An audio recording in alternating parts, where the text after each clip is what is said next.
Are there any questions from last week? I heard you guys were chatty Cathy's last week when I wasn't here. Any questions that you had from last week that did not get answered in class? No, okay. Thanks for hanging in with me while I was gone last week. And who knows what we're going to talk about this week? Modesty. Modesty. Who knows what modesty is? If we're going to talk about something, we need to know what it is. What is modesty?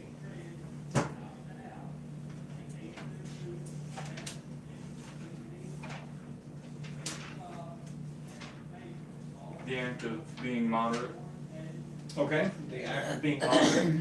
Whenever we're talking about modesty, what are we being moderate in? Typically.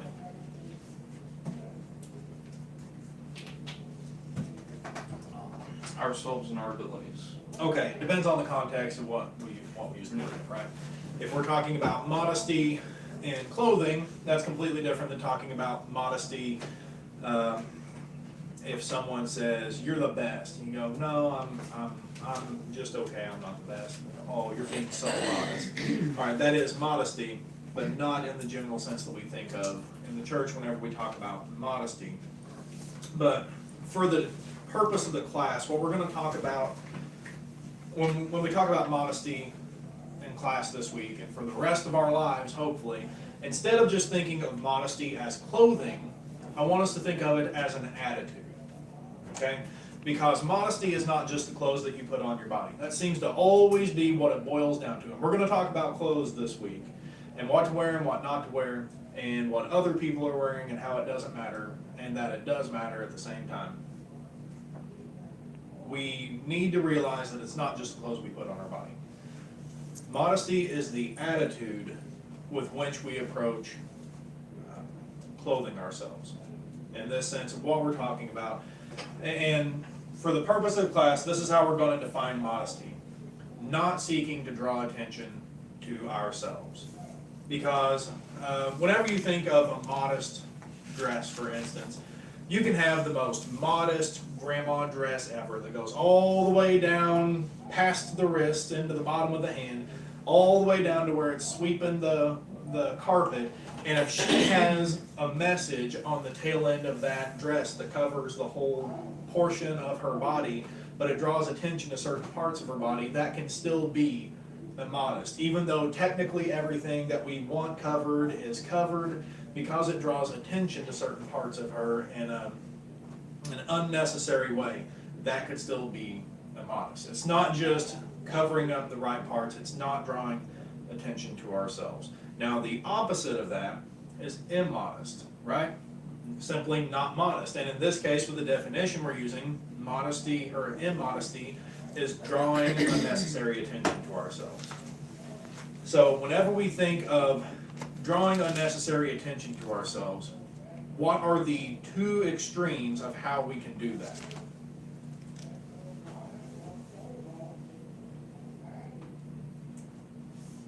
There are two opposite extremes of how we can draw attention to ourselves. And you're smiling, so I think you have an answer. Why don't you go ahead and just spit it out? You could be naked or wear clothes. Okay. You're close on the second one. All right. By not wearing enough, you can draw attention to yourself, right? We're talking really short-cut shorts, letting all kinds of our stuff hang out, boys or girls. That is drawing unnecessary attention to ourselves. That's the one extreme. What's the other extreme? Wearing too much clothes. Okay? Let's delve in a little bit more of that. You're right. If you come in wearing 4 suits on top of each other, it's going to draw attention to yourself. But more than that. You can be completely covered, but have it be skin tight, and that Okay. would not be modest. I don't know if that's. I'm going to shove that back on the other end of the scale. I come in wearing a gold suit. Oh, there we go. Okay. Elaborate dress. Stuff that is meant to draw attention to yourself. And even though you're all covered up, you're drawing attention to yourself in an unnecessary manner. We're going to talk about braided hair in some of the passages we read this week. Nobody has braided hair in here this week. I love it when my girls wear braids, all right? Just a simple braid or pigtails or whatever. They have braided hair and nobody's like, look at all the attention they're drawing to themselves because they have braided hair. In that time period, whenever it was talking about braided or plaited hair, they were putting themselves up into these like Princess Leia, if anybody knows Star Wars, Princess Leia hairdos. And whenever they were braiding their hair in together, they were weaving stuff into it, like the equivalent of brooches or something. They would weave it into their hair where you were walking around with this thing that had all these shiny objects and fancy, expensive decorations up in your hair. And it was like you were wearing a giant Christmas ornament on your head, and it just drew attention to you. You would look at that person and go, wow, look at all of how her hair is so beautiful and all those expensive jewels she's wearing. In the book of James, it talks about whenever they were coming together to worship, they were giving people with expensive clothing preferential seating. By wearing those expensive clothes, they were drawing attention to themselves and the fact that they were very well to do. And because of that, they were getting preferential treatment. So whenever we are drawing attention to ourselves through elaborate clothing or gold-colored suits, that's a good example, then that is over the top. On the other hand, you have not enough clothing on and you're drawing unnecessary attention to your body, not what's on your body. Case in point of attention-drawing clothing. I don't think this was intentional at all. But I went over to Sparta's VBS a couple of years ago, and they had a preacher from somewhere, I don't even know where, I don't know the guy's name. I remember he talked about Battle of Jericho. But what distracted me through the whole lesson was he was wearing a t-shirt. There's nothing wrong with t-shirts. I am all for people not fitting into traditional clothing roles in the church just because it's traditional clothing. But at the same time, it was distracting that he was wearing a t-shirt, not because it was a t-shirt while he was teaching, but because it was like a Reese's Cup t-shirt with the Reese's logo, but it had changed the Reese's into a Jesus message. And I got so distracted by that it just drew my attention away from his lesson to the shirt that he was wearing. And for like a good 15 minutes, I was like, I can't see that great. Are the tiny words on there? And finally I figured out the whole saying that was on the shirt, but it like just completely blew up the first part of his lesson. It wasn't that he didn't have enough stuff covered, it wasn't that a t-shirt isn't modest in and of itself, but the message that was on his shirt distracted me from what he was teaching. That can happen with preachers from not wearing enough or wearing gold-colored suits while they preach. You don't remember the lesson all because you're distracted by what they're wearing. You're drawing undue attention to your clothes. It can happen with regular people too. Preachers are just up in front of people a whole lot more than other people are. And we also need to remember that modesty doesn't just apply on Sundays, right? Because we put clothes on our bodies every single day of the week, not just whenever we come to worship. So whenever you're going to school, to work, to relax, anywhere you go, you need to be concerned about modesty. Anywhere there is going to be a remote chance of someone laying eyes on you, you need to be concerned about modesty. So real quick, let's run to 1 Corinthians chapter 6. And I'm going to just tell you guys this right out of the gate. I believe that we are old enough to talk about this in a mature way. So I'm going to talk to you, even though there are girls present and a boy present. Thank you, Jacob, for being here, so I'm not outnumbered. In a way where we can talk about it honestly, perhaps a little bit bluntly, and not just beat around the bush. I'm going to tell you guys exactly what I think good rules of thumb are to follow. We're going to have a handout. We're going to look at some passages, and I think we can talk about this like adults. Kelly's in here to back me up, just so it's not one weird young guy talking to a large group of girls and one solitary boy. All right, 1 Corinthians 6, 19 and 20. Or do you not know that your body is a temple of the Holy Spirit within you, whom you have from God? You are not your own, for you were bought with a price, so glorify God in your body. And that needs to be the main concern of ourselves in reference to our bodies throughout our entire lives. All right? you guys are at an age where you probably look about as good as you're going to look for the rest of your lives, right? Nobody's looking at a 65-year-old and going, she looks so much better than she looked whenever she was 18 years old, or 16, or 20, or however old you are. Okay, beauty fades. Physical beauty generally fades. But your body is a temple of God. From now, whenever by worldly standards you're the most attractive you'll ever be, all the way down the road till after you've had 10 kids and have 18 grandkids running around and you're old and you don't look near as good as you used to, right? Whenever you don't look as beautiful on the outside as you used to according to worldly standards, you are the same temple of God. And you have the same call no matter how old you are. I'm going to put this in here. I'm running behind schedule. Modesty used to be an issue for young people. Right, and it was just young people that pushed the envelope back in the 50s and 60s and even early 70s, and now modesty is it's a issue that spans generations. Right, I have seen like 70-year-old grandmas wearing short shorts at Walmart, or 80-year-olds wearing yoga pants that are skin tight, and you are just it's not what it used to be. Modesty used to just be young people pushing the envelope and trying to see what they could get away with in clothing. Now people just don't care. They'll wear whatever they want and everybody's okay with it. But we need to remember that as Christians, our bodies are temples, and we need to adorn ourselves with apparel in the correct way that's befitting the temple of God. All right, let's go to 1 Timothy 2 first.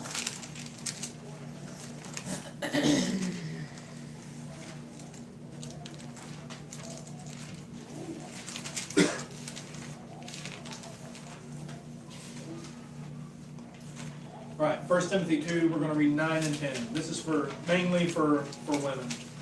Likewise also that women should adorn themselves in respectable apparel with modesty and self-control. That is a key word in there, self-control. Not with braided hair or gold or pearls or costly attire, but with what is proper for women who profess godliness with good works. In other words, if you're going to be a Christian, attire yourself properly. Not with all this stuff that attracts undue attention to how beautiful you are or your lifestyle or how well off you are with money, but attire yourself with good works. Attire yourselves with what is good for a woman professing godliness. And you will undermine, I'll tell you this, if you dress immodestly, boys or girls, you will undermine the message of God anytime you try to teach someone.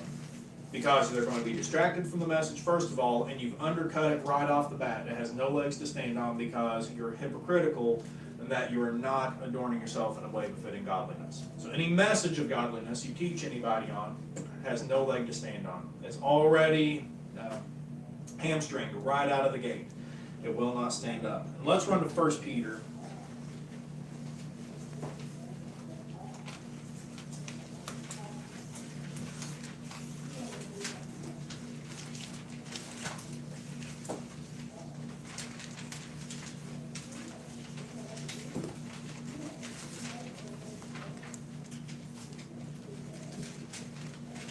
Kelly, why don't you read 3 and 4 in 1 Peter 3?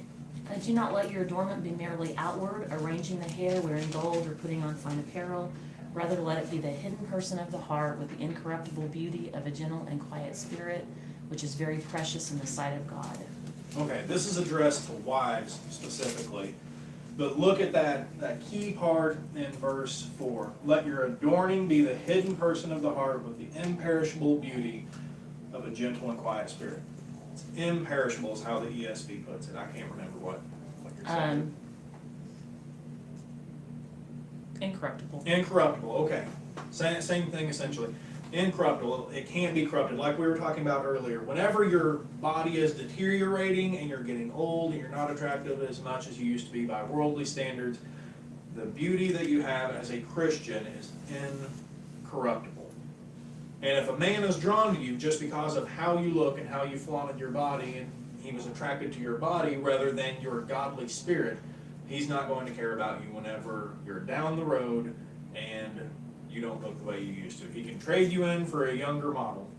get someone that looks better by worldly standards because he didn't care about your godly spirit. Same thing goes for men.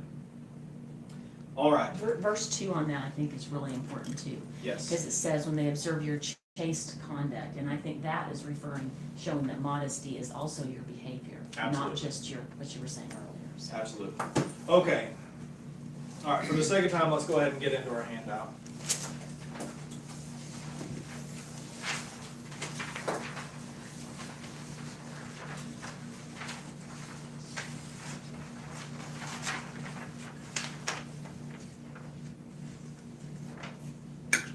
We're running slim on boys. Jacob, this whole first section's for you. All right, one of the reasons we're going over boys and girls together is because you guys are old enough, you're to the age where you can at least start thinking about dating. Some of you are dating. So you need to be thinking about these characteristics, not only for yourself, but for a spouse down the road. And we're going to talk about families in the next coming weeks, husbands, wives, kids, parents, marriage, divorce, all that stuff, and the interaction between the people in the family. And part of that is this is what you need to make sure that your spouse is doing. Whenever you see this stuff on the opposite side of the column that doesn't apply to you, you need to be keeping that in mind for whenever you have a wife, whenever you have a husband, and whenever you have children. Especially children, because it's not going to get any better in the world in the future whenever you guys are raising up children. So you need to be on guard and making sure that your children are modestly apparelled as well. All right, so things to do for men. Make sure God would approve of what you're wearing. And girls, pay attention because these rules also go for you. All of these rules that are here for boys. Just make sure that God would approve of what you're wearing. A preacher I used to listen to used to say, if you have to ask if I can wear this to church, you probably already know the answer. Right? And if you wouldn't wear it to church, would God approve of it? No, because if you can't cross that line and wear it in front of godly men, you can't wear it in front of God and be approved by Him, right? So just make sure that what you're putting on your body is something God would be okay with. No matter what the circumstance, no matter what event you're going to, no matter where you're going, with who you're going with, make sure God would approve of what you're wearing. Ask yourself if what you're wearing is designed to bring unnecessary attention to yourself. Now this can be something that is innocent, an innocent mistake on your part. So this is something you have to cautiously be like, is this designed to bring attention to myself?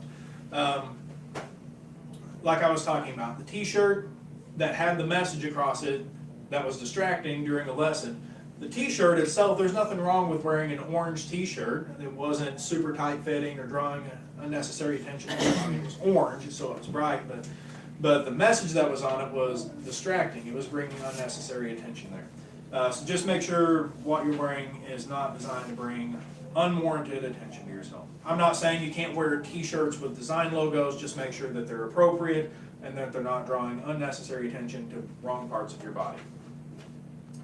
Are you showing off by wearing what you're wearing? If yes, change clothes. That can be anything. I wear t-shirts around sometimes that say things like co-ed softball champions 2000 and whatever.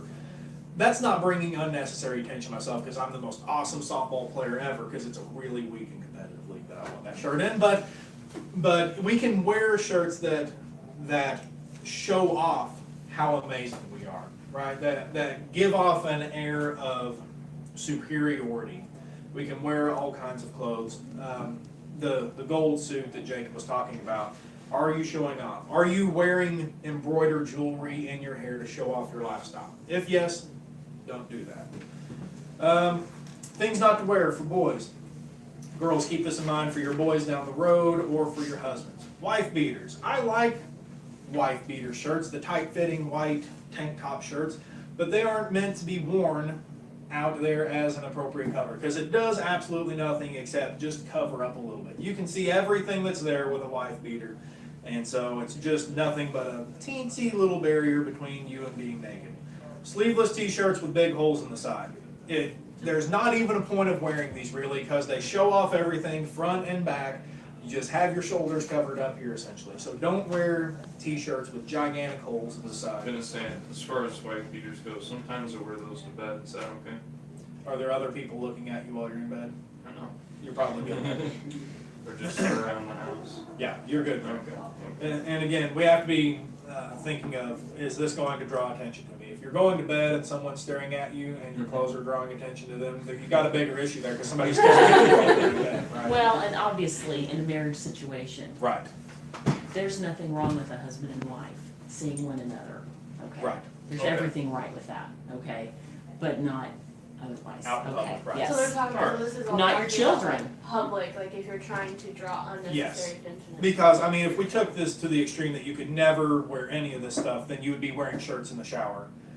Right? Yeah. So we have to take into account marriage situations and whenever you're around people. But This is a yeah, public list. Even children, I mean, you know, Right. Colton would never see me in anything inappropriate, and Adeline would never see Eric in anything inappropriate. Right. But with Right. your husband or your wife, that's a whole different thing. Yes. Okay. Thank you.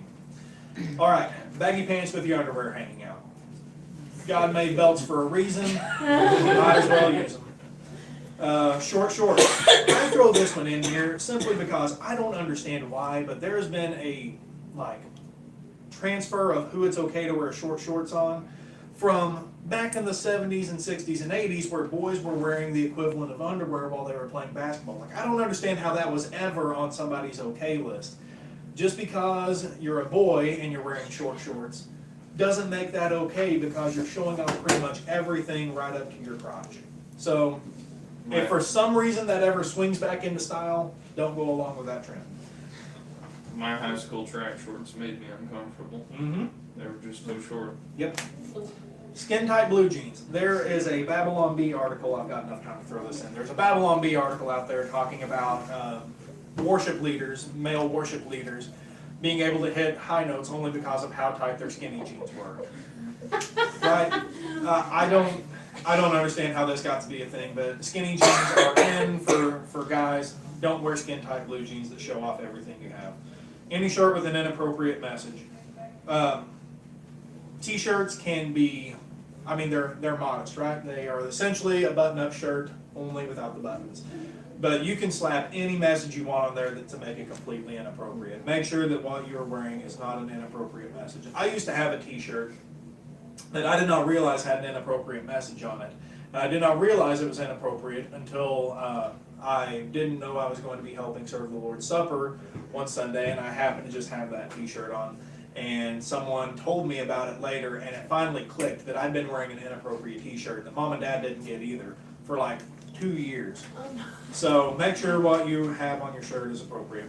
Any shirt that supports things inconsistent with Christian living. I'm going to tell you this. If you are out and someone knows that you're a Christian and they see you wearing a Bud Light T-shirt, it is going to completely trash the correct train of thought in their mind about what kind of a person you are. It's going to completely destroy the Christian character in that person's mind that you have. So make sure that you don't wear shirts that support things that are not consistent with godly living.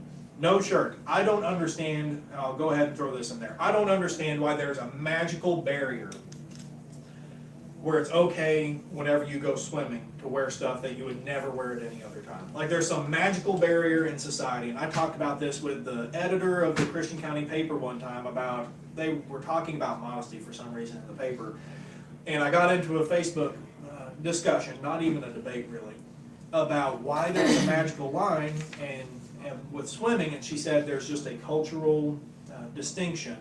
I don't know why it exists, but it does. So that's why I think it's appropriate to wear stuff you wouldn't normally wear at swimming. There's just some magical line where it's okay to wear something completely different, and that shouldn't be there at all. The Bible doesn't say adorn yourselves in godly apparel or not to be modest, except whenever you go to the pool Vacation. or the creek or on vacation or to the beach, because that's totally okay. That's not in the Bible And in at all. all actuality, you shouldn't even be on the beach when other people are dressed inappropriately. There you go. I mean, even though you're dressed, you are opening yourself to viewing things you shouldn't be viewing. Absolutely. So, All right. So even as a guy, and think about this for your kids as well. Make sure and teach your boys this if you have boys down the road. It's not okay to go shirts and skins in ball practice, and it's not okay to go shirtless at the pool. I don't care what you look like. I don't care what your body shape is. I have dealt with enough people in my life to know that no matter what your shape is, somebody's going to think you're pretty good looking. So I don't care if you think you're attractive or not, or that you look the best or you look the worst in the world. Keep a shirt on your body. And skin tight shirts. If you've ever seen the guys, it's usually muscled up guys, but they're wearing a shirt that shows every single muscle contour in their whole body. Just don't wear that out in public. Make sure your boys and your husbands don't wear that either, no matter how good they look. Relevant scriptures for boys. Exodus 20:26. This is talking about the priest and how the priests have to wear special undergarments, special underwear to make sure that they're not exposed whenever they're doing their priestly duties. And that should give us an indication right there that we shouldn't ever be a distraction, especially while doing the work of God, by how we dress. 1 Samuel 16:7, don't worry about what the outward appearance is. Be much more concerned about the inward appearance. And be focused on that rather than showing off how good you look. We read 1 Corinthians 6. Job 31:1. We're going to park it there for a second. I'm not making as good a time as I thought. All right, Job 31:1. Job said that he made a covenant with his eyes not to look on a younger maid. How could he then look upon another woman? And that's paraphrased, not exact wording. Whenever you are out in the world today, whether it's at school, whether it's at work, whether it's going to Walmart, I did an informal poll where people did not know they were being polled, where I went to Walmart one night, random Walmart trip at Ozark. I was just like, modest, and I started keeping a tally of girls mostly, because immodest guys, it's a lot smaller number. It's still there, but it's a lot smaller. And roughly, I was very surprised. It was half and half. Half immodest, half modest. And maybe it had something to do with it being a late night in the middle of the week. But anyway, at least half of the women there were dressed immodestly. We're talking skin-tight pants, short shorts, low-cut shirts. One of those three things was on that woman. So we have to prepare ourselves as men and as women as well on what to do when we see immodest clothing that's meant to draw undue attention to somebody by the way they're dressed or not dressed. So if you see something that's immodest, rather than staring at it and either causing lust or distraction, some people call it bounce your eyes off of it. As soon as you see it, deflect to something else. And that is a very good way to not just be staring at somebody that's not dressed in the way they should. Especially boys, whenever there are girls walking around in short shorts or low-cut shirts. Girls need to be ready to do it too, though, especially when you're around ball practice, ball games in school, or if you ever go anywhere where there's swimming or at the river. I hate going to the river anymore because it's ruined by the other people that are there, because nobody can keep themselves clothed right, and no one is concerned about modesty at all. But anyway, we make sure, and if you see something that's immodest, bounce off of it. Don't stare at it, because if you stare at it, you are much more likely to trip and either lust or be distracted from doing something that you should. So make sure if you see something you shouldn't, bounce off of it. And you're going to have to get good at it in today's day and age. And this goes as well for girls that see other girls immodestly dressed and things like that. Going back to the magical line between water and not water. There was a guy at the hospital, and I was watching some psych patients to make sure they didn't run off or kill themselves. And this guy came in with his teenage daughter and his wife. They go into the room. The daughter was the patient. The nurse came in and said, "Hi, you have to change. You can keep your underwear on. Just put a hospital gown on." So they kicked the guy out, the dad out, and he was in the hall and he was scratching his head, and I was standing there, and he turns to me, just random stranger out of the blue, unsolicited, and he goes, "I don't understand why it's okay for my daughter to wear a bikini at the pool in front of me, but I have to leave the room whenever she's changing clothes, but she's keeping her underwear on." I just don't understand the difference there. Got me, I don't know why there's a difference there. And think about it, if you are a girl or a boy and you're changing clothes in your room and you only have your underwear on and somebody just opens the door real fast and steps in, what do? You like cover yourself up and you like turn sideways and you try to make sure that people can't see stuff that they shouldn't see. But all of a sudden when you go swimming, there's a magical line in the world's train of thinking where, oh, it's okay to wear a bikini top, bikini bottom, stuff that shows off all of my legs or all of my upper body. And they wouldn't normally wear their underwear around in public, although I have seen that happen in Springfield once or twice. If you go to Genesis, real quick, and if you want to talk to me about it later, I know the verses. Adam and Eve, when they discovered they were naked, They made coverings for themselves. But when God saw them, what did he do? It's not good enough. He made different coverings. Yep. And if you look at the Hebrew, they're different words. God's coverings were from neck to knee. Theirs were like a swimming suit. Yep. God views modesty, views nakedness, and he talked about the priest garments. Numerous verses in the Old Testament, I'd be happy to share them with you later. Numerous verses in the Old Testament that prove beyond a reasonable doubt that in God's mind, the thigh, anything above the knee, is nakedness. So, All right, we need to get into the girls or we're not gonna make it. All right, rules for girls, things to do. All the things that I have listed on the boys' side, but also ask yourself if what you're wearing can make a Christian brother stumble by lusting. Remember what we talked about in 1 John. And whenever you're dealing with the world and how women are supposed to dress themselves, from talking with women that are in the world that are big advocates for I can dress however I want, you just shouldn't look. The train of thought is it's always a guy's fault if he's looking at something he shouldn't look at on my body. But we need to look back to 1 John about what we were talking about and the type of love we're supposed to have, especially for our Christian brothers.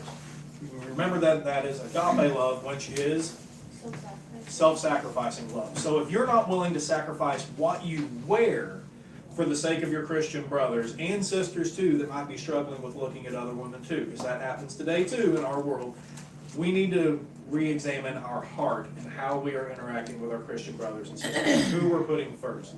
We need to be willing to sacrifice how we dress for our Christian brothers and sisters, especially girls, but also boys. So things not to wear. Short shorts that don't come to or near the knee. I'm not going to pretend like right here at the kneecap, there's a magical line where if you go a quarter inch above that, you're immodest at that point. But you need to be trying, by Andrew's rule of thumb at least, and based off of Genesis and the definition of a tunic, back to whenever God made tunics. and more Old Testament verses. Right.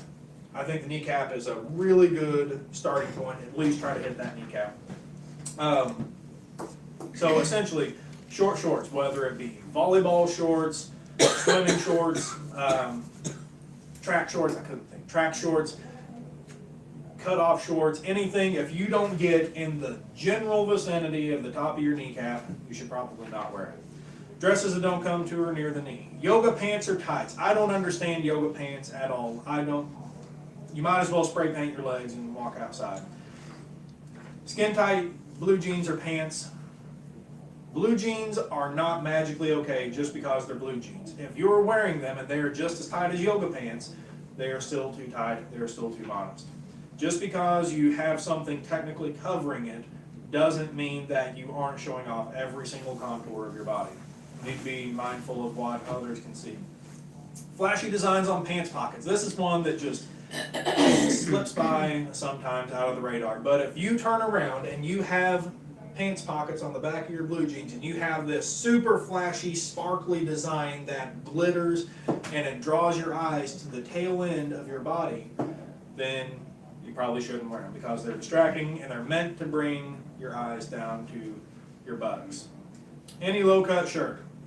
I'm just going to go ahead and say this. Anytime you show too much of your chest, anytime you show any potential cleavage, don't wear that shirt. Spaghetti strap tops or dresses. You bend over, when you get dressed in the morning, girls, you need to bend over in front of the mirror. You need to bend over and you need to look. And am I seeing anything that I don't want someone else to see? You need to turn around. I can't remember, there's a fun little poem, and I'll have to try to find it for you. But you get yourself dressed and you bend over and you see if there's anything there showing. And if there is, you better not be wearing it because it is immodest. I'll add this here too. This is for down the road. You don't have to worry about this now, but for all the girls in here, I was reading an article on modesty about 3 weeks back, getting ready for this, and a girl brought up something that I never really thought about before. Even though I'm a husband of a wife that's had children, whenever you become a mother, you have to put your clothes through a baby test. You have to make sure that even though you hit the tops of your knees, Elizabeth was telling me this morning when we were talking about this, if you have a dress that hits the top of your knees, but it comes clear up under your high knee whenever you bend over to get in your diaper bag, then you need to pitch that dress. If you have a dress that is covering everything now, but if a baby pulls on it, you're showing off everything, you need to take that into consideration because babies need care. They will try to rip your face off with their tiny little cute hands, and they will pull all over your clothes. You need to take that into account. So make sure whenever you have children that you also take that into account. Where was I? Spaghetti strap tops or dresses. If you're showing off pretty much everything plumb down to here, get rid of it. And I would argue much higher than that as well.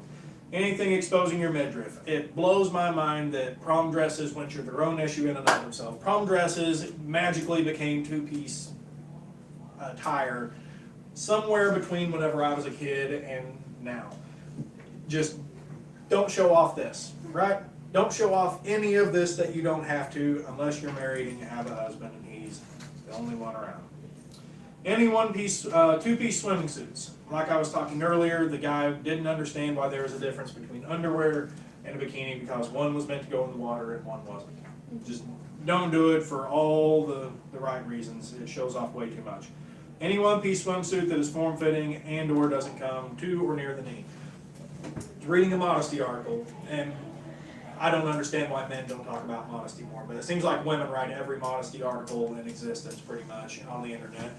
And so I was reading this woman's modesty article, and she was talking all about how she got a modest swimsuit. And I was like, that's great.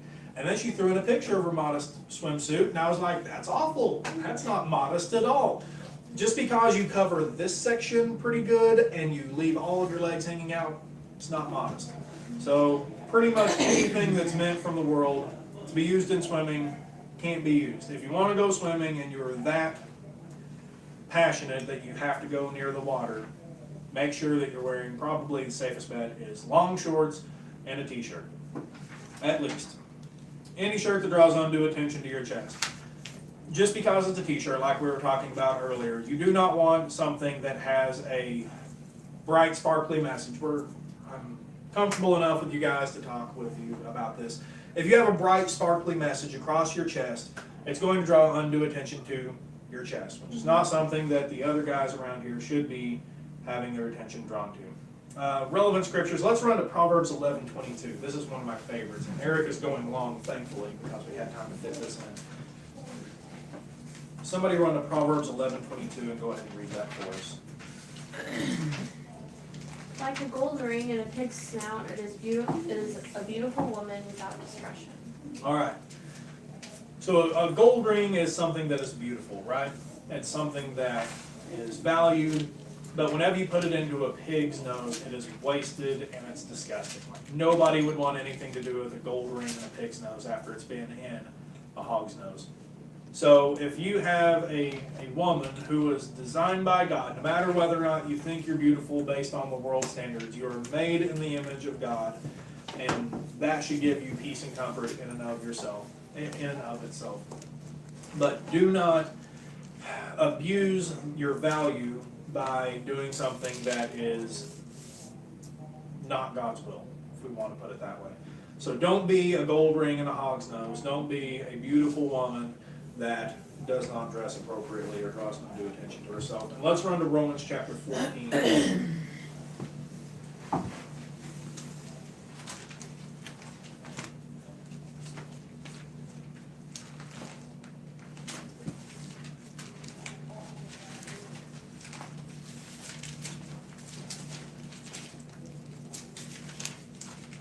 And in 13 and 14 it says, "Therefore let us not pass judgment on one another any longer, but rather decide never to put a stumbling block or hindrance in the way of a brother.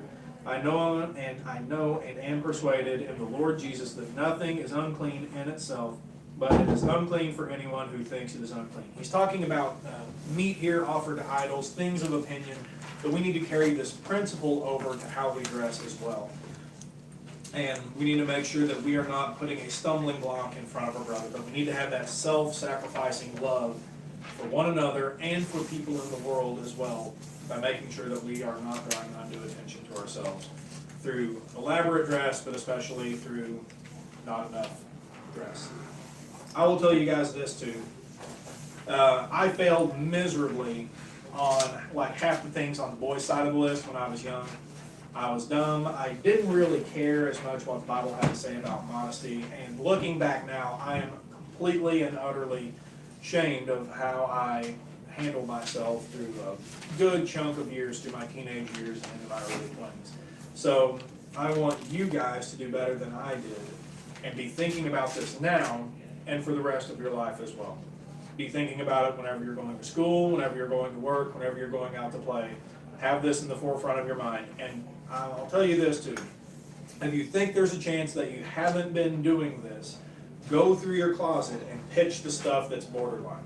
If you think it might be going into a gray area, pitch it. There's no magical rule that says you have to wear something different every single day of the week, that you can only wear an outfit once a month, or you have to rotate your outfits in a certain order. If you only have 3 outfits and they're modest and you have to wear them every 3 days and make sure you do laundry, you're far better off than throwing in an immodest outfit. So go through your outfits. If you have a closet, my clothes tend to stay in baskets a lot of the time. I live out of baskets, especially with my work clothes, but go through your closet, your baskets, whatever you have your clothes in, and pitch the stuff that you think is even close to borderline. Make sure what you have is modest. So you don't even have to make that decision. And I will say this for Jacob too, and any boys that might be watching the video later because I didn't make it. Make sure and step up as the future leader of your family, and make sure that your wife and your daughters, if you have daughters, are dressing modestly too, because it stops ultimately at you, because you're going to be the spiritual leader of your family. Okay, so no pressure. Making a fashion statement is not worth losing your soul over. No, or someone else's soul. Or someone else's soul, and Absolutely. you could be a stumbling block that makes someone else lose their soul, which also means you're going to lose your soul over it. It's I not know, worth it. I know it's kind of It's not late, worth but it. I'll throw this in too.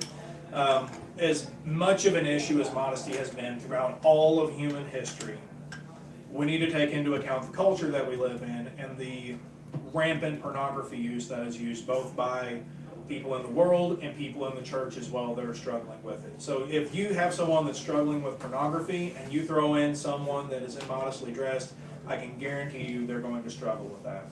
There are men in college towns in the church over a couple states over, and sometimes they refuse to serve the Lord's Supper either entirely or in certain sections because there are Christian girls that are there and they're dressed immodestly and they have trouble averting their eyes whenever they're serving the Lord's I Supper. know that's happened in Springfield, and Yep.